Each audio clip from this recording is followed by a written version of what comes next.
Hey guys, Nitin मेरे channel को स्वागत है। आज मैं बात कर रहा हूँ टोन कर्व के बारे में, कैसे आप टोन कर्व को यूज़ कर सकते हो, अपने पिक्चर की जो एक्सपोजर है उसके लेवल को मॉडिफाई कर सकते हो, टोन नया बना सकते हो, कंट्रास्ट ला सकते हो अपने पिक्चर में, डेप्थ बना सकते हो, एंड सबसे इंपॉर्टेंट अपने पिक्चर में पंच ला सकते हो। एक्चुअली बहुत से लोग टोन कर्व इग्नोर करते हैं, इंक्लूडिंग मी ऑल्सो। स्टार्टिंग में जब मैं एडिटिंग स्टार्ट किया था तो मैंने भी इसको स्किप कर देता था। मैं नॉर्मल एडिटिंग करता था, जो भी एक्सपोजर, हाईलाइट, शेडो वगैरह की एडिटिंग है, यानी कलर करेक्शन है, मैं ये ही करता था। बहुत ज़्यादा कुछ एडिटिंग नहीं करता था, एंड लिटरली मुझे ऐसा कुछ भी कुछ फील भी नहीं हुआ कि मेरी एडिटिंग में कुछ कमी है। बट फर्स्ट टाइम जब मैंने टोन कर्व को यूज़ किया एंड मैंने रियलाइज़ किया कि इसको ऐड करने से मेरी पिक्चर में जो एडिशनल जो पंच आ गया, कुछ अलग सा जो डेप्थ आ गया पिक्चर में, वो बहुत ही नया चीज़ था मेरे लिए। एंड पर्सनली मुझे ऐसा लगता है जो इसका रीज़न है इसके पीछे टोन कर्व से भागने का, बचने का, उसका एक सिंपल रीज़न ये हो सकता है कि जो इसका डायग्राम है वो थोड़ा सा आपको ग्राफिकल, थोड़ा सा मैथ्स वाला याद दिलाता है। वो एक्स एक्सिस, वाई एक्सिस वाला लुक आपको याद दिलाता है। एंड मोस्टली जितने भी फोटोग्राफर हैं वो थोड़ा टेक्निकल टर्म में जो स्टार्टिंग जो बिगनर है वो स्टार्टिंग में इस चीज़ में घुसने से बचते हैं, मतलब थोड़ा टेक्निकल टर्म से बचना चाहते हैं। तो इस वजह से जो मुझे लगता है शायद ये रीज़न हो सकता है इससे बचने का, इससे भागने का।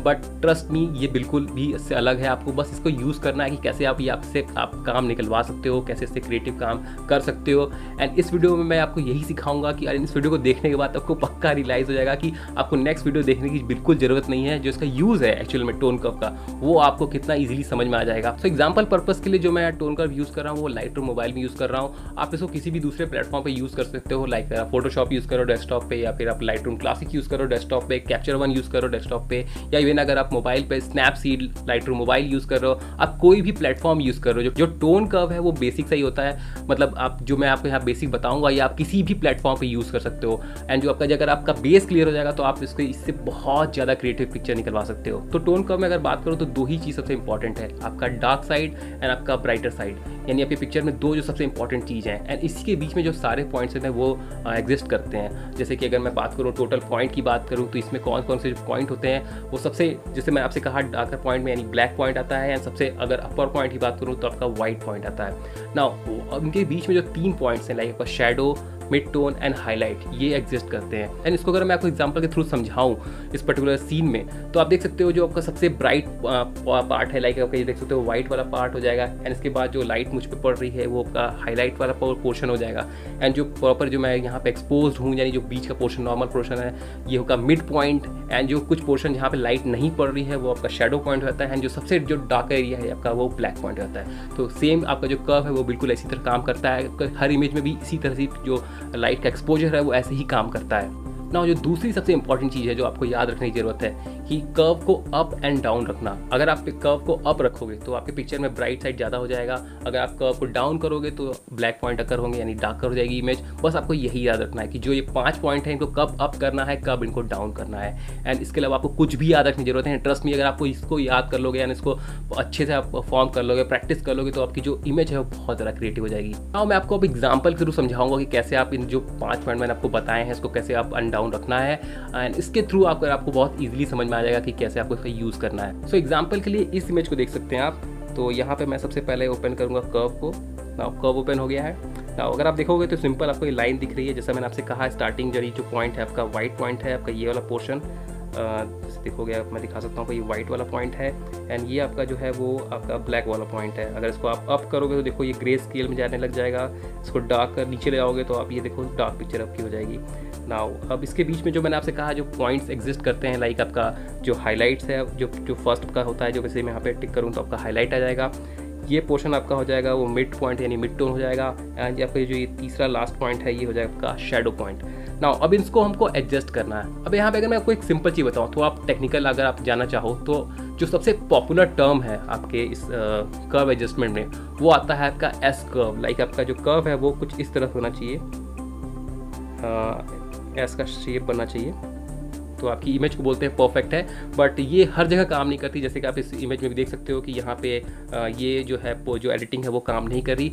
वैसे ही ये आपके हर एडिटिंग में काम नहीं करेगी। ये स्टैंडर्ड है बट आपके हर पिक्चर में काम नहीं करती। उसका रीज़न ये है कि मैं पिक्चर को हमेशा अंडर एक्सपोज लेता हूँ। मैं नॉर्मल बैलेंस में क्लिक नहीं करता, मैं थोड़े अंडर एक्सपोज लेता हूँ। उसका पर्सनल मेरा रीज़न है, तो इसलिए ये एडिटिंग स्टाइल उस पर काम नहीं करेगी। तो बट मैं आपको ये बता रहा हूँ चीज़ें कि आपको इसको याद नहीं रखना है आपको, एस कर्व या जो भी आपका इकोनॉमिक टाइप के टर्म्स है आपको वो याद रखने की जरूरत नहीं है। आपको ये याद रखना है कि जो मैंने आपको बताया ये 5 पॉइंट को आपको कैसे यूज़ कर सकते हो, एंड इसकी फ्रीडम टोटली आपके पास है कि आप इसको कैसे यूज़ करो। जैसे कि मैं इसको अपने हिसाब से एडिटिंग करूँगा, अगर आप इसको सीख जाओगे तो आप इसको अपने हिसाब से एडिटिंग करोगे। तो जैसे अगर मैं दिखाऊं तो इस पिक्चर के हिसाब से मुझे जो हाईलाइट है वो अप रखना है। शेडो में इतना डाउन नहीं करूँगा क्योंकि ऑलरेडी पिक्चर जो है वो अंडर एक्सपोज है, तो मैं शेडो को नहीं टच करूँगा। एक और जो सबसे इंपॉर्टेंट चीज़ है जो आप अगर आप देखो तो बहुत पॉपुलर है, वो है आपका जो लास्ट पॉइंट है, नहीं ब्लैक वाला पॉइंट है, इसको अगर आप अप करोगे तो पिक्चर में आप देखोगे थोड़ा सा ग्रे जो है वो टिंट आता है। उसका रीज़न ये है, ये आपको थोड़ा सा मैट लुक दिखाएगा जो जनरली पिक्चर्स में यूज़ होता है, एंड बहुत पॉपुलर एडिटिंग स्टाइल है लाइक आपका मैट लुक। तो ये अगर आप नीचे वाले पॉइंट को अगर आप अप करोगे तो आपका जो मैट लुक है वो आ जाएगा। तो जो सबसे इंपॉर्टेंट चीज़ है वो ये है कि आप इसको बहुत एक्सेसिव यूज़ मत करो, मतलब अगर आप इसको बहुत अप ले जाओगे तो आपकी पिक्चर अजीब से दिखने लगेगी, लाइक थोड़ा सा हॉन्टेड टाइप की दिखेगी, तो वो सही नहीं है। तो मैं इसको बहुत हल्का सा यूज़ करूँगा। जैसा कि मैंने कंट्रास्ट कहा था कि मैं उसको अपने हिसाब से रखूँगा, हल्का सा रखूँगा। जो मिड टोन है मैं उसको इंक्रीज़ करूँगा, जो थोड़ी सी लाइट है उस पर पड़े। एंड हाईलाइट मेरे हिसाब से हाईलाइट सही है। वाइट यहाँ क्रश करने की ज़रूरत नहीं है, अगर आप उसको नीचे लाओगे तो आपका वाइट क्रश होने लग जाएगा, सो मैं वो नहीं करूँगा, वाइट को मैं वहीं रहने दूँगा। बाकी ये ठीक है ना। अगर आप इसको यहाँ से डन करो तो आप देख सकते हो कि जो आपकी इमेज है वो कितनी ज़रा चेंज हो गई है। इस हिसाब से आप देखो तो मतलब आपका इमेज में काफ़ी पंच आ गया है ना। अभी तक आपने कोई भी इसमें दूसरा जो स्लाइडर है आपने टच नहीं किया है। अगर आप इसमें नॉर्मल अगर हल्का फुल्का टच लगाओ, जैसे अगर आप शेडो अगर यहाँ से इंक्रीज़ करो तो आप देख सकते हो शेडो पूरा ओवरऑल इंक्रीज़ हो गया। तो अगर आप देखो तो कर्व में और ये जो बेसिक स्लाइडर है उसमें डिफरेंस यही होता है कि जो आपका ये स्लाइडर है आपके पूरे ओवरऑल पे काम करता है, लेकिन आपका ये शेडो ओवरऑल काम कर रहा है। बट जो कर्व में जो आप शेडो टच कर रहे हो आप वो पर्टिकुलर जो एरिया है जहाँ पे जो डार्क पॉइंट है आप उसके ही सिर्फ शेडो को टच कर रहे हो। तो ये दोनों जो डिफरेंस होता है वो होता है। लाइक जैसे मैंने वहाँ से शेडो ओवर ओपन कर दिया क्योंकि मैंने कहा था मेरी पिक्चर जो है वो अंडर एक्सपोज है, तो यहाँ पे मैं इसको अपने हिसाब से करूँगा, लाइक इतना ठीक है। एंड बहुत ज़्यादा इसकी ज़रूरत नहीं है, बहुत क्रेजी आपको एडिटिंग करने की ज़रूरत नहीं है ना। आपने ये तो चीज़ देख ली कि जो नॉर्मल आप देख सकते हो कर्व से कितना चेंज आ गया पिक्चर में। एंड इसके अलावा जो कुछ और भी कर्व में पोर्शन होते हैं, लाइक आपको अगर देखो तो कलर वाइज चैनल, लाइक आपका रेड ग्रीन और ब्लू का जो चैनल होता है उसमें भी आप चेंजेस कर सकते हो कर्व के हिसाब से। आपको अपने कलर टोन में जाके चेंज करने की जरूरत नहीं, जो आपका पूरा ओवरऑल टोन है आप उसको चेंज कर सकते हो। अब इसको मैं समझाऊँ आप टोन कैसे चेंज कर सकते हो, तो एग्जाम्पल के लिए आप देख सकते हो अगर आप कोई हॉलीवुड मूवी देखो, लाइक मैट्रिक्स मूवी देखो, तो वहाँ पर आप देखोगे कि ग्रीन का शेडो का जो टोन है बहुत ज़्यादा हाई रहता है। अगर आप बैटमैन की मूवीज़ देखो, डार्क नाइट सीरीज़, तो उसमें ब्लू का शेड बहुत ज़्यादा है। आप अगर ब्लेड रनर देखो या मैड मैक्स फ्यूरी देखो तो उसमें ऑरेंज का टोन बहुत ज़्यादा है। तो उन्होंने जो डायरेक्टर है वो अपने हिसाब से उसने टोन सेट किया है। तो वैसे ही सेम आप जब फोटो एडिटिंग करते हो तो आपका भी कोई टोन होता है। जैसे अगर मैंने आपसे कहा कि इसको सीख जाओगे तो आप अपने हिसाब से टोन को चेंज कर सकते हो। तो फॉर एग्जाम्पल मैं यहाँ पर दिखाता हूँ कैसे उसमें टोन ला सकते हो अपनी पिक्चर में, और जो अपनी पिक्चर है उसको क्रिएटिव बना सकते हो। सो यहाँ देख सकते हो आप जो एक सबसे पहला जो है आपका रेड टोन है, फिर आपका ग्रीन टोन आता है, फिर आपका ब्लू टोन आता है। एंड इसमें भी अगर आपको देखोगे तो जो ऐसे कुछ ऑपोजिट कलर्स चलते हैं, अगर आप इसको अप करोगे तो आपको देखोगे रेड टोन आ रहा है, इसको आप डाउन करोगे तो आप देखोगे कि ग्रीन टोन आ रहा है। एंड जो ग्रीन वाला टोन है वो सेम वही चीज़ है। सॉरी, इसको पहले आप एडजस्ट कर दो नॉर्मल। एंड ग्रीन में देखोगे तो आप ग्रीन का टोन तो आ ही रहा है, लेकिन इसको अगर आप डाउन करोगे तो आप देखोगे कि मजेंटा का टोन आ रहा है। सो ये कुछ ऑपोजिट कलर हैं जो एडिटिंग में है, उनको पता है कि क्या ऑपोजिट कलर्स होते हैं। ग्रीन में भी सेम वही है, अप करोगे तो ग्रीन है, डाउन करोगे तो आप देख सकते हो ये थोड़ा सा येलो एंड ग्रीन का जो कुछ शेड आपको देखने को मिलेगा। सो इसको बहुत ही आप मिनिमल यूज़ करो, लाइक आपको बहुत क्रेजी यूज़ नहीं करना है। लाइक अगर मैं यहाँ पर दिखाऊँ उसको सिखाने के लिए तो आप देख सकते हो उसको ब्लू को मैं हल्का सा यहाँ पे अप करूँगा मैट वाले टोन पे लाके, ताकि जो शेडो एरिया है वो पूरा का पूरा ब्लू हो जाए, क्योंकि मैं चाह रहा हूँ थोड़ा ब्लू का जो शेड रहे। एंड इसको थोड़ा सा डाउन करूँगा शेडो साइड में, ताकि ये पूरे ओवरऑल इमेज पे ना आए, मतलब कि ये मेरे हाईलाइट पोर्शन पे ना चढ़ जाए, जैसे कि मैंने आपसे कहा था, क्योंकि हाईलाइट देख के आप ये नीचे हो गया है। नाउ मैं अगर रेड में भी हल्का सा अप कर दूँ थोड़ा सा वार्म दिखाने के लिए, एंड शेडो एरिया मुझे नहीं चाहिए ये, तो मैं इसको डाउन कर सकता हूँ। नाउ तो दैट्स इट, आप देख सकते हो कि बिफोर आफ्टर कि जो आपका ओवरऑल पिक्चर है उसका टोन कितना चेंज हो गया है।